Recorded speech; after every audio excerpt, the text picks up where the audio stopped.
Hello, good evening, everyone. Here we are on the October 2nd session on Lab 1, Week 2. We're going to look through some uh, um, information in addition of the item that we identify, how to observe it.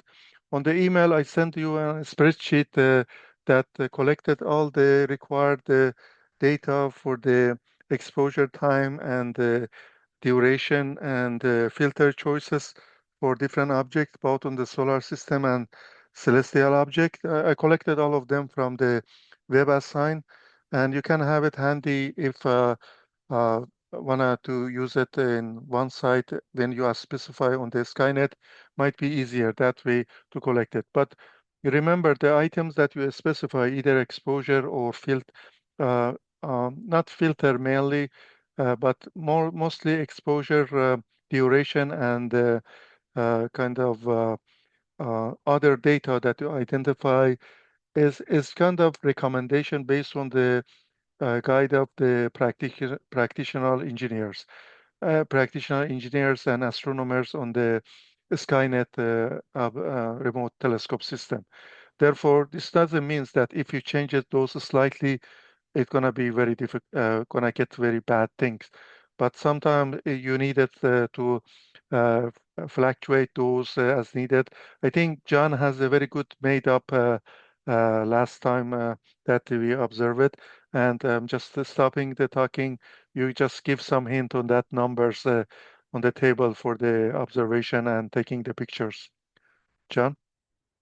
Yeah, so I posted that in the chat. So for the different planets, you have different exposures and which filter to kind of pick. And that's kind of your quick and dirty. And this is in the our Opus workspace. If you go into the shared folder, and I just created a doc, and this is my personal email, but feel free to go in there and make changes as you need to.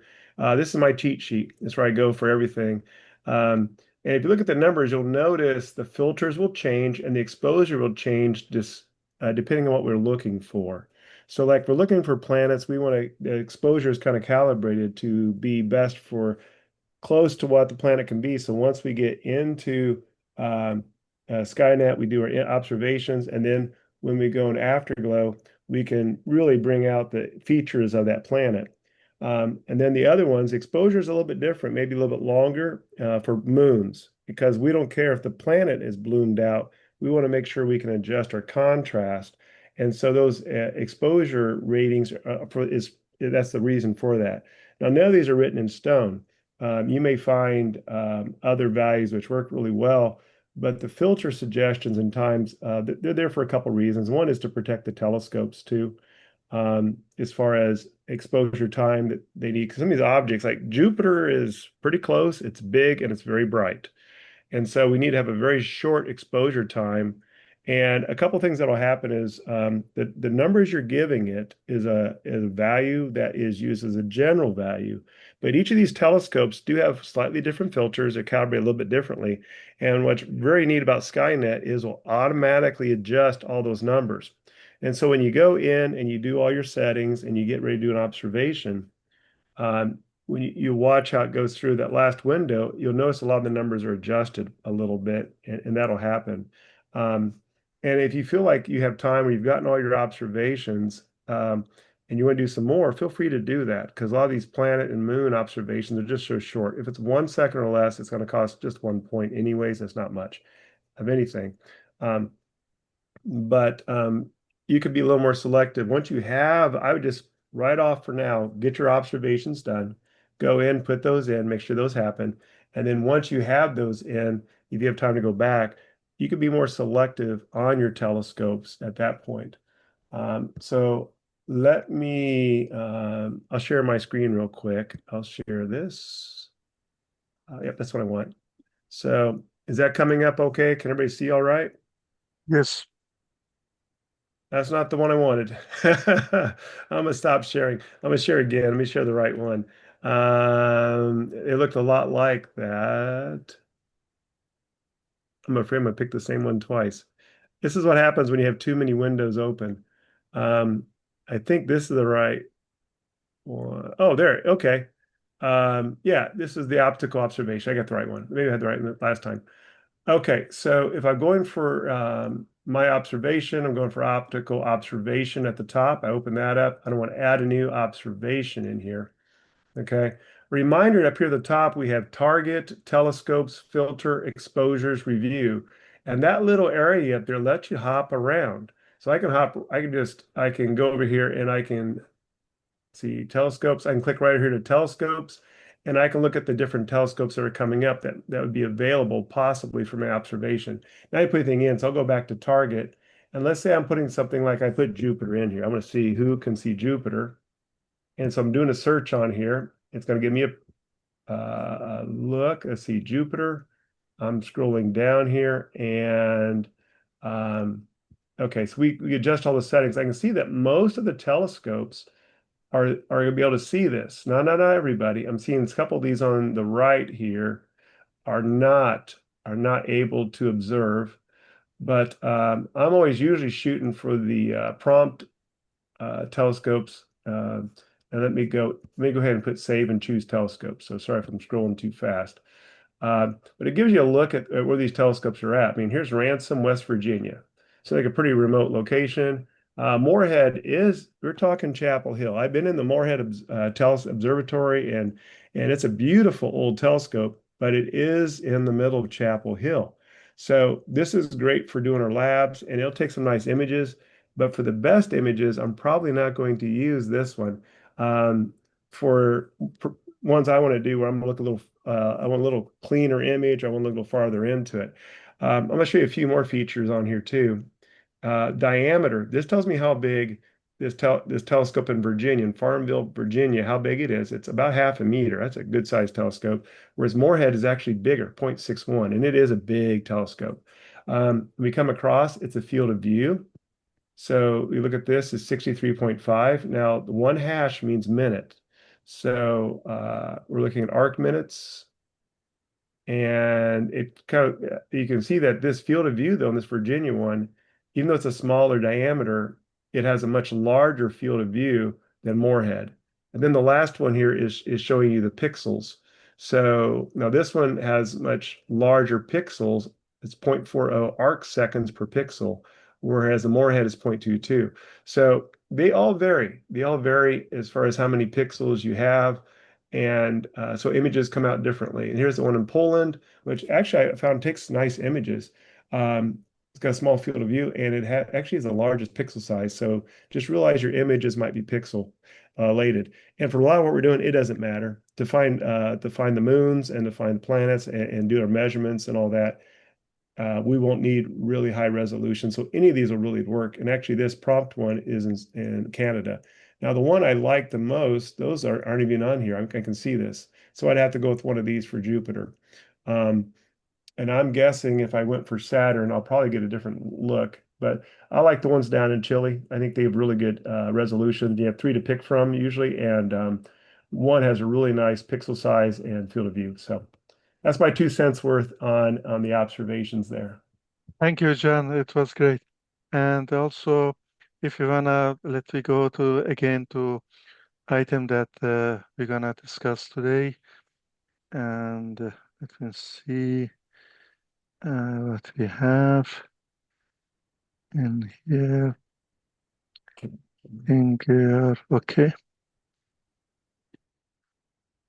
Okay. First, on the email I sent it to you before we going to the main session. We have a few uh, uh, information that we're gonna go over. Not all of them. Hopefully, we're gonna catch as much as we can on this target. We're gonna check how you check your images, and I will ask you to see how you get the pictures, if you get at the pictures, and then the planets, moons of the planets, and dwarf planets, and then probably next week we're gonna go to the deep sky object. And here, the news that we have it on this community this week and next week, gonna be celebration of the astronomy across the world. And one of them is 100 hours of the astronomy that I put at the link here. That is gonna happen from today to 5 of the 2 to 5 of the October. Therefore, And at the same time, today we had this was recorded already. Big astronomy, big aspiration, that has some information about the 100 years of the using planetarium for teaching and learning the sky. And we're gonna have a live stream 24 hours on October 4th from 3 a.m. on the Universal Time to 3 a.m. to the Universal Time on October 5, and gonna be alive on six streams: 1, 2, 3, 4, 5, 6. And I'm gonna talk 5 minutes on one of them. Therefore, that's gonna be exciting for me. And also, we're gonna see many of the hundreds of the people across the world. And another important item is the International Observe the Moon night that is gonna happen on October. And also, we're gonna have World Space Week 4 to 10. This is the general celebration internationally. And we're gonna have a local event in Union County, North Carolina, that myself and Christine, that is right now in the class, we're gonna present some topics about the life of the astronauts on the space, and some hands-on activity on October 4th and October 10th. And this is kind of local news that we're gonna have on the this week and next week. October is always is the astronomy month, and it's exciting if we can catch up those. Let me close the share again, the one that before I started. I want to emphasize on some teaching related to the actual astronomy than the uh, mm, uh, astrophotography. Let me see, I forgot again. I always forgot to click the sound to make sure the sound is comes also.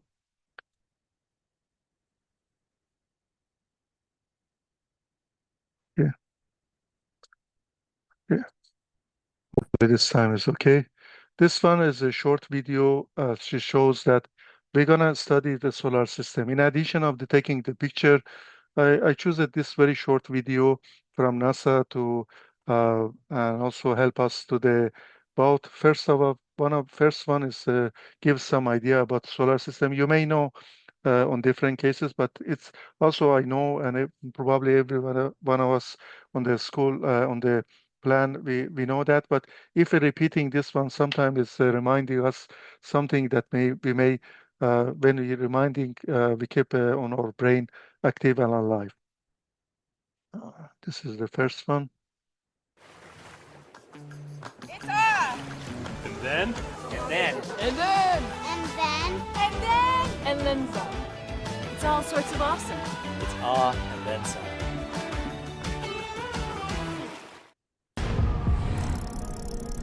Our solar system is one of over 500 known solar systems in the entire Milky Way galaxy. The solar system came into being about 4.5 billion years ago when a cloud of interstellar gas and dust collapsed, resulting in a solar nebula, a swirling disk of material that collided to form the solar system. The solar system is located in the Milky Way's Orion star cluster. Only 15% of stars in the galaxy host planetary systems, and one of those stars is our own sun. Revolving around the sun are 8 planets. The planets are divided into 2 categories based on their composition: terrestrial and Jovian.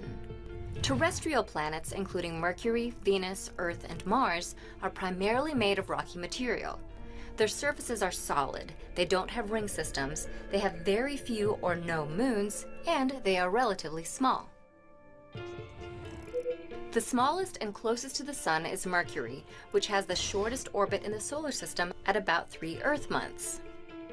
Venus is the hottest planet, with temperatures of up to 867 degrees Fahrenheit due to an atmosphere of carbon dioxide and extensive lava flows. Next to this world of fire is a world of water, Earth.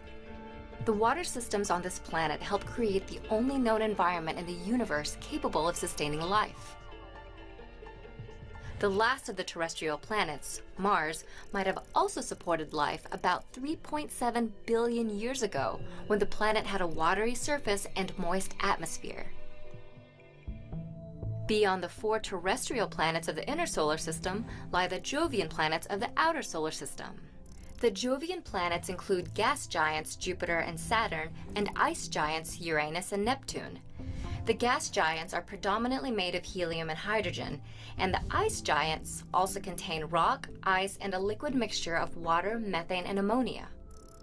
All 4 Jovian planets have multiple moons, sport ring systems, have no solid surface, and are immense. The largest Jovian is also the largest planet in the solar system, Jupiter. Nearby is Saturn, the solar system's second largest planet. Its signature rings are wide enough to fit between Earth and the Moon, but are barely a kilometer thick. Past Saturn are the ice giants Uranus and Neptune. The slightly bigger of these ice giants, Uranus, is famous for rotating on its side. Next to Uranus is Neptune, the outermost planet in the solar system and also one of the coldest. Orbiting the terrestrial planets is the asteroid belt, a flat disk of rocky objects full of remnants from the solar system's formation, from microscopic dust particles to the largest known object, the dwarf planet Ceres. Another disk of space debris lies much further out and orbits the Jovian planets, the icy Kuiper belt.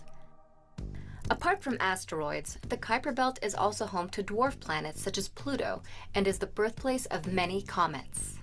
Beyond the Kuiper belt is the Oort cloud, a vast spherical collection of icy debris.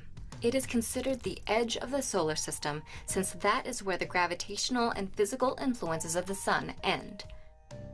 Our solar system's particular configuration of planets and other celestial objects, all revolving around a life-giving star, make it a special place to call home.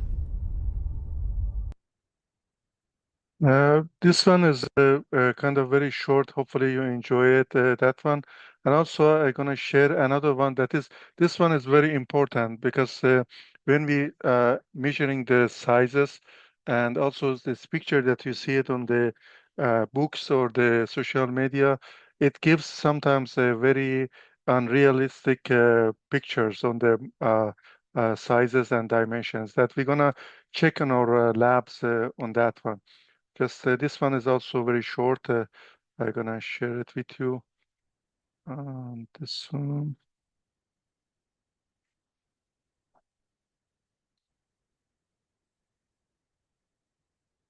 We go back here.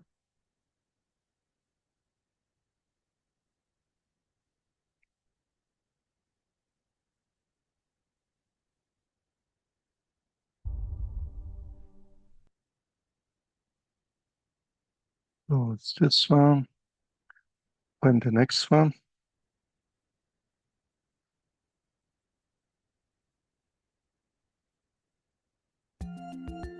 Earth is a big place. If you could drive around the entire planet, it would take more than 16 days of non-stop driving at highway speeds. But compared to some of the planets in our solar system, it's pretty small. We often see planets displayed as similar in size, like this, to make details on smaller planets easier to see. In reality, the size of planets compared to each other looks more like this. Even though this shows the sizes of planets accurately, they aren't that close together. Because of the great distances between planets and the planets' relatively small sizes compared to those distances, it's practically impossible to create a visual representation on a screen or the page of a book that realistically represents the sizes of the planets and the distances between them. As a result, the best we can usually do is show the accurate sizes of the planets or the accurate distances between the planets. Remember, they aren't really lined up like this. In space, the planets' positions are constantly changing as they revolve around the Sun.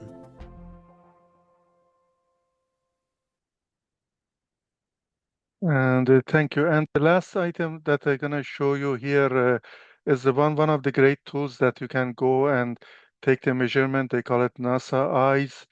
I don't know you heard about that or no. That is very cool features that provide a very key tools for learning as well. And it's gonna be very good to have to review it on this case. Let me close this one and show the.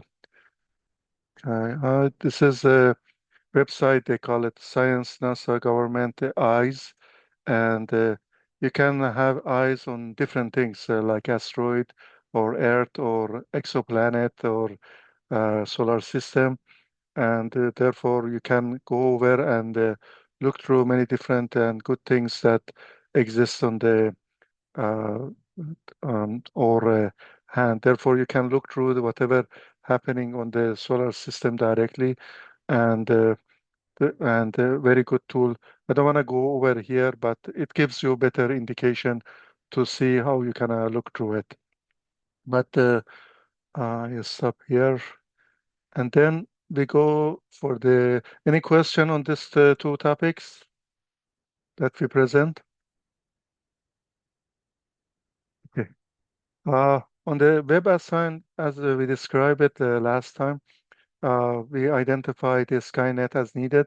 One of the things that I'm going to emphasize again, when you choose the identify the exposure, always remember to choose the exposure efficiency based on the generic 16-inch black illuminated CCD. This is specifically provided on the table that you're going to see exposure time one filter and duration is all assigned based on that. And therefore, for example, on this picture, as you see it, you have prompt one, prompt two, three, five, six, seven, and eight telescopes, but you calibrate it based on the generic 16-inch. Therefore, whatever you're providing on the table given on the WebAssign is based on that generic. You identify based on that, and if you click it on each of them, you see different automatically Skynet provide different values based on the efficiency of the each telescope accordingly. And when you get a picture, not always is good. For example, here, instead of the having picture like this, you see a picture on the left, and this is clouds creating some issue. Here, as you see it, clouds again causing the problem, and the pattern of this object is not showing very good. Or sometimes the mount is misbehaving and distorting the picture. And sometimes due to many different reasons, for example, Jupiter, if you want a Jupiter take a picture and Jupiter and moons, you see on the edge of the screen. And this is not good either because we want to have on the middle, then we can see it what planets, what moons are on the left side and right side. But based on this picture, we cannot do anything. We have to resubmit it, the case for any of those. And sometime here, mount is not tracking the Earth rotation, causing this issue, and or focusing is misbehaving. Instead of the dots, you see circles, and here is camera shutter striking issues that you see it, or sometimes the moon or something other object light, it prevent from the actual observation due to many different reasons. And sometimes, for example, you see it, the satellite is moving or airplane moving, or you may see a bug on the screen of the camera, therefore windows of the camera. Therefore, this is the cases that you may see it, and uh, if you encounter any of those, you have to resubmit your observation again. For the planet, as John and I we mentioned, for the brightest planet that is Venus, and Venus that we have the brightest, and here we're gonna use the lowest duration, 0.03, and for the other bright planets, Mars, Jupiter, and Saturn, we use 0.3 and 0.5 as the identifier here. And the Uranus, the magnitude of the Uranus is almost around the sixth magnitude. We're gonna look through magnitude later on the course, but sixth magnitude is the magnitude that a human can observe, faintest objective item that can be observed by a human in very darkest location. Therefore, if you have it in parks, national park or dark location, you may able to see it by your eyes, Uranus. But in the urban area or rural area, is fairly you can find it. Therefore, you needed more time to collect the photons. You needed 1 second, and Neptune is more fainter. You needed more. Therefore, whatever object is fainter, you're gonna need more duration to collect the data. The picture you can see it. For example, this is an example for the Saturn showing here. It's gonna be very small, but you can zoom it on the afterglow that we're gonna go over on that as well. We can look through some of this uh, dwarf uh, moons of the planets. For example, Galileo moons, Europa, Ganymede, and Callisto, or the biggest, largest moon of the Saturn, Titan, and also the 6 medium sizes moons that we have on the options we can choose, or for the Uranus we can use it the one that is have a medium, right? We're choosing the largest one on the observation because uh, of the to get better result than the one that we needed to have. Therefore, that's the reason that no, we don't go very smallest, but we're gonna see which items we're gonna look through it. And I want to emphasize here, there is a table here that identify for the observing the planet. You have different table here. And also in here, you have different planet table for the planet plus moons.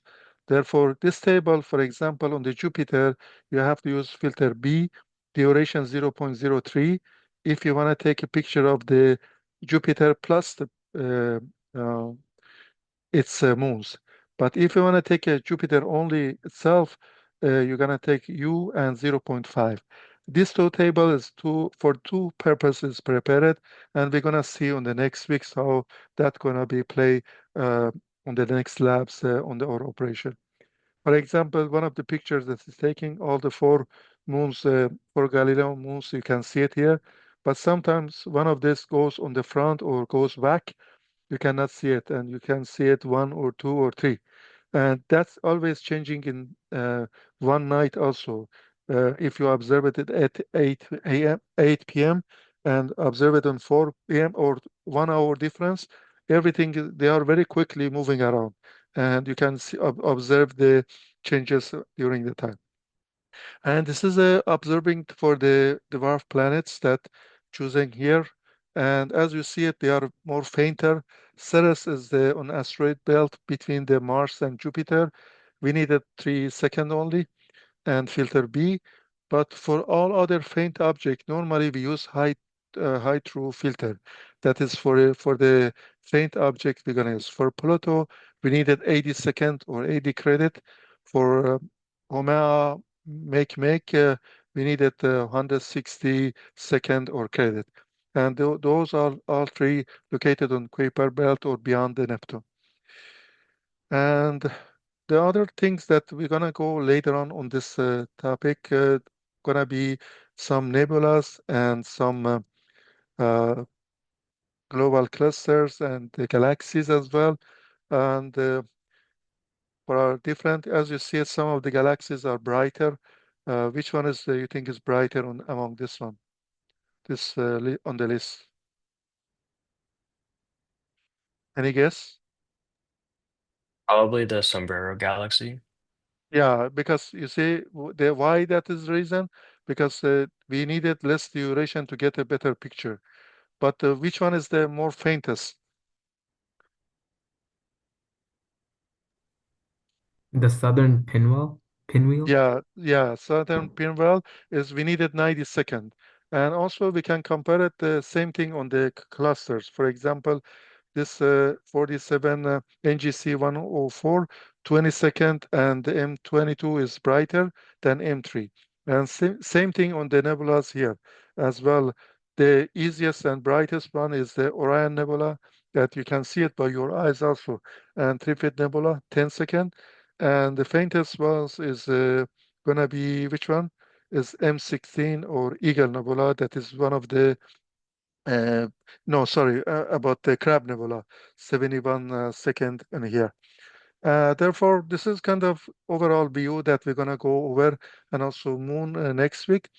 But I stop here and ask a question.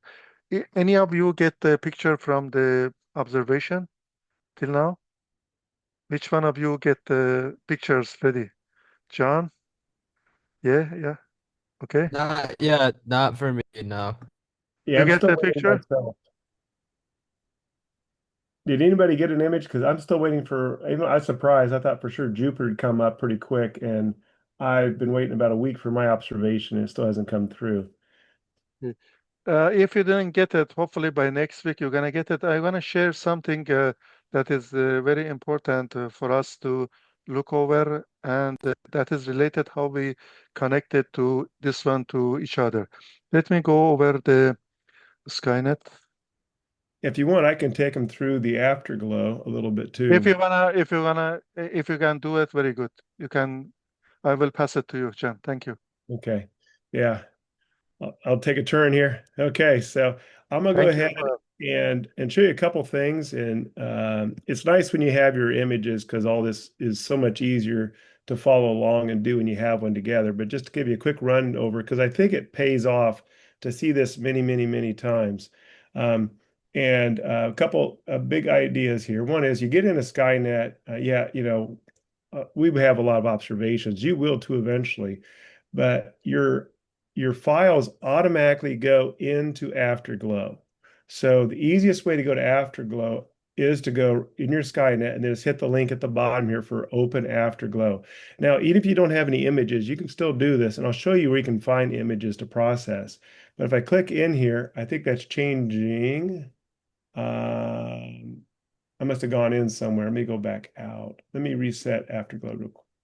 All right, I'm going to close that up. I'm sorry, I'm going to try it again. Here I'm going to go into Open Afterglow, and usually you have I to think log in. you needed to log out. I guess Yeah, I you need to need to log log out. out. I'm sorry, I'll log out and I'll No? try this again. Okay, logged out. So let me try it again. So I come back in here, I open Afterglow, and just hit down the bottom where it says login via Skynet. You can put your stuff in, but this is so much easier, and you're in like that. It's just taking me right into my library list. I didn't think it'd do that. Let me go ahead and see if I can't uh, get out of that. Well, okay. Show library file, show workbook settings, jobs. I'm gonna go ahead and pick one real quick and see what happens here. Oh, there we go. Okay. So up at the top here, these little icons should come up in Afterglow when you open. You may not have anything here, and you probably don't. This will be all empty. But you go to the folder icon here, and that's where you'll find your images. They'll be in there. There's other features across here also, but that's the one you want to get into. And then a window open like this, and you'll see sample. Now, in the sample, there are a lot of images you can pull in, samples of what you will be taking. Astro 101 Lab will have images that have already been taken over all the objects. And then the deep sky objects are here too.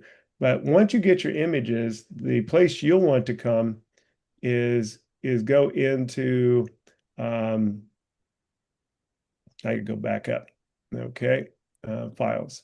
Here we go. Is go into the Skynet Robotic Telescope Network. When you click on here, you'll see your user observations. And if you go in here, this is where everything's going to show up. So Jupiter is going to pop up in here and all the other planets that you have. So in here, you can come in and you can go into the reduced images. Raw images are there. You don't need those. And the calibration helped to fix the raw so you get your reduced images. That's what we want. And in here's like an image, and I pull this up and I can double click or I can hit it and you'll see this is going to come up right off. There's our planet, which is, and this must have been one I took to get the moons because it is really bloomed out, and the moons are very visible. On the right side, you have a lot of options over here, a lot of different options. And I'm going to move my screen over a little bit so I can see. But first I'm going to do is at the bottom, you can zoom in, you can zoom out. You can also just drag you move it around with your mouse, and there's other ways of zooming out with your mouse, but I'm going to definitely hit this one, zoom to fit first, and fit it to the frame. and I can see a few moons are popping out right there. So up on the top right, we have a show display, and now this one disappeared. So I'm going to resize this if I can a little bit. That kind of helps, and I'm going to have to look real quick here. I'm going to have to hit zoom to fit, and then I have room to kind of play with this here. So you're going to lose me here in a second. Okay, on the right side, when I hit that eyeball, you'll see a curve, and this is a histogram, which is showing noise, but it's also showing the brightness of pixels in this entire image. So what we could do here is you can adjust this very quickly, basically the contrast of our image. Like if it's a bright target, I hit this first one and you'll see, well, there's Jupiter. We can see it now. Default preset was what I was taken, which was designed to find the moons. And then I hit faint target. This really will change a lot. Now I'm going to go back to default preset, assuming that I want to find the moons. And then we have other options down here below, such as saturation percentiles, that I can just adjust these here, either direction, and that also allow you to adjust the brightness. When you're doing the moon exercise, what's kind of fun to do for looking at the moons of these planets is don't forget to look at the surface of the planet and see if there isn't a shadow on the surface of Jupiter, because that does happen sometimes. As a moon will go across, you can find one there, and then you can adjust the saturation levels. And as I go here, we're going to start to see as Jupiter's getting brighter or blooming, now those moons are popping out. And don't forget to look on both sides. So look for moons to pop up on both sides. The moons will show shape, whereas stars will be point-like objects. And we're going to try to see if there's any more moons that'll pop out in here. Okay, there's other features over here also. The second one down, this gives you all the information, which is very important because we have to figure out which moons these are. So when you look at we'll use the times, we'll go through this another time, I believe, I'll get to today, but we'll look at these times to be able to figure out in Stellarium to adjust it to the right time and the right date so we can identify what these moons are. And Stellarium will do that. It actually will show you which moon is where in position around Jupiter. The only tricky thing is sometimes these images are flipped left to right or upside down. And so these two being stacked on top of each other, it's kind of hard to tell which one's which sometime. And doing multiple images is a way to kind of get around it so you can kind of see it. I can also see which observatory actually took this image. There's Meckering Observatory. This was a prompt telescope. Exposure length that was actually used. And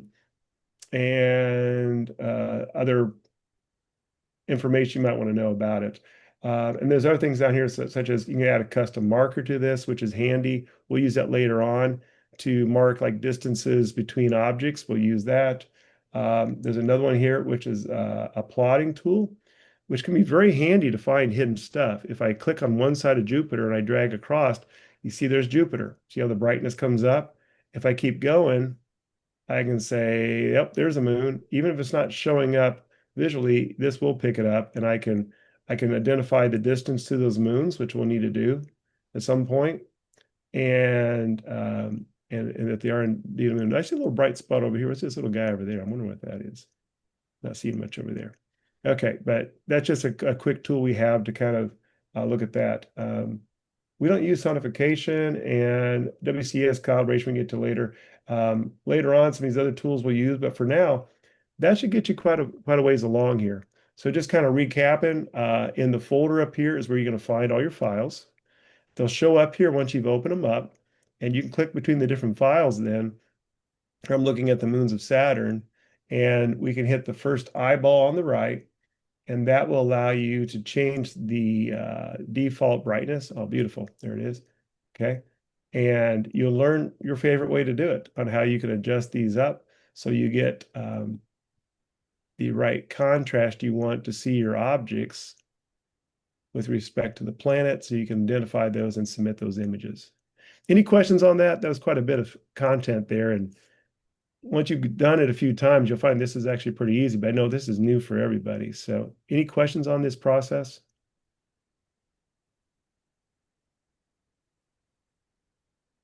Okay.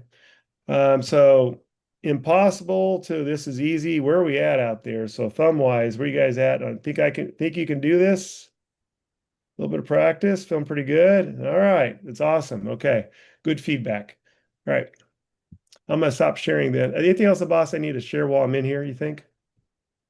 Yeah, as you are here, and also when you submitting the pictures that you have for each cases, make sure you just zoom it as much as possible to do that. And then there is a two-way to save it, the data. One is that uh, that is the one that is right now. John, click it. You can save the data whatever you want to save it. And the other thing is that down the bottom there is a camera icon beside the plus and minus zoom in and zoom out. One of them is different than the other one. One of them is create a bits file, and another one JPG or PNG, I think it creates. And please make sure that when you wanna, for example, if you wanna submit the data for the Saturn, you just have to go and make it the right option, and then zoom it out and to be not very small at the screen to because that is important when you uploading this one on the WebAssign at home activity. Then it's better to have follow the whatever WebAssign asking to you, and make sure that you have plenty of the uh, uh, mm, size of the Jupiter, for example, does not be like a picture this big. Jupiter is very small here, but very try. It's not. It doesn't WebAssign take a kind of size of the Jupiter and grade you based on that. But at least it gives you some indication to you did it some activity, you enlarge it, that you can see it. Some features, for example, the different layers and shade of the planet Jupiter, you can see it, or you can see the rings of the Saturn, or for example, for the Mars and other things that we have. One other last thing that I want to share it just quickly, and here just give me a second. On the WebAssistant, when we have this things that we're gonna looking, all the activity that we do, this is very, I like this picture as very much compared to the other picture. You know, this is a picture of the Mars that he had on the right, and this is on the left. Whatever you're gonna take it by the Skynet and Afterglow, it's gonna be a little bit better than this. It is just exaggerated, very blurry picture. But you're not gonna get a picture like this. On the OPIS, we're gonna have black and white, all of them black and white. We don't want to see color. But on the other hand, we don't want to see very clear picture, neither Jupiter, neither Saturn. We're not gonna be see the pictures like this, or the picture they see on the videos that I showed you from NASA, because those pictures are taken not from the Earth, it's taken from the space telescopes, or near the out of the atmosphere and near the spacecraft that is coming to the Mars or Jupiter. And it's very hard to, I mean, unless you have very professional, uh, a specific dedicated astrophotography telescope and tools that you're able to get very close picture to this. But it's normally with the regular telescope that we have, and that is good enough. I mean, it doesn't mean that uh, this one is better than this one, but this one, it gives you some idea. Here you see the light compared to the dark, and here is light. You can identify here the light regions, and light region here is more uh, whiter than the other ones, and it clears that this is a pole of the Mars, and that is good enough to give you some indication, and you can put your observation on the WebAssign as well, how you see it. And also another thing that you can see it, the Venus crescent as well. And for example, some of the item you will see it like this. You cannot see it very clear either. But the best thing that you can see it on the Jupiter, something like that. But Saturn, and also this is Uranus and Neptune. But this all of them it create a very good tools for the observation that you're gonna see it on next week's. And most of the uh, astronomers do not look through the. Some of them they will look through this one, but the point is that here this picture also gonna give better indication how to can measure the size of the planet or objects, and you don't need it to have very clear picture at the beginning. Because of that, we're starting with this Skynet on Lab 1 with this system, and probably on MWU we can go better pictures and how we can get colors on the next few weeks by end of the semester. I stop sharing here. Any question? So we're past the top of the hour, and I put a couple notes in the right. I would say if you can get an image of Venus, I'd do it right away. Try to get that bagged up because it always gets close to the sun and you lose it. And Mercury is beyond probably what we can do, but might take a shot. Saturn should be easy to get. And I would definitely try to get, I try to get as many of these run up as quick as you can because it's the same process over and over. Just pick a different object and you change the filters a little bit and let the images go. And you might be surprised which telescope actually image them. I'm surprised Jupiter hasn't gone through because it is far enough from the sun, but it is a morning object. So maybe those morning astronomer robots aren't getting up as well as everybody else. So anyways, and 100 hours of astronomy right now. A lot of fun stuff's going on this weekend. Good to watch the news and make sure you get yourself to get outside also, especially if you can in the morning and see some of this fun stuff that's up. The planets are stringing up right off from the east to towards the west, right across in the morning to see about everyone you want to see, which is very cool. Oh, Thank and you, next John. Wednesday, star party at Marvin Ridge also. But it's supposed to rain. If it does, we'll go the next Wednesday. But if it's clear out, we'll have it out and take a look for Saturn and some other fuzzballs up in the sky. What time are we gonna start? Eight be about 8 o'clock to 9:30 because we need to get dark. And it might not get dark till 8:30, but there'll be some snacks there and things like that. And it's good, a fun time usually. Yeah, that's the reason that I'm just asking because I thought that it's gonna be this weekend, this Wednesday. But if it is the case, on this next Tuesday, I will not be able to attend the OPIS 3. I just try to push it to the Wednesday. But if you had a Wednesday, kind of not cloudy, I may change it the time for the next session of the OPIS 3 as well. Okay. Well, We it's will predicted we to will watch rain. out. Yeah, we will watch Yeah, out yeah. to see how it's gonna work. But if it is happening, we may change it for this weekend only. Instead of the Tuesday, we make it on Monday or Wednesday.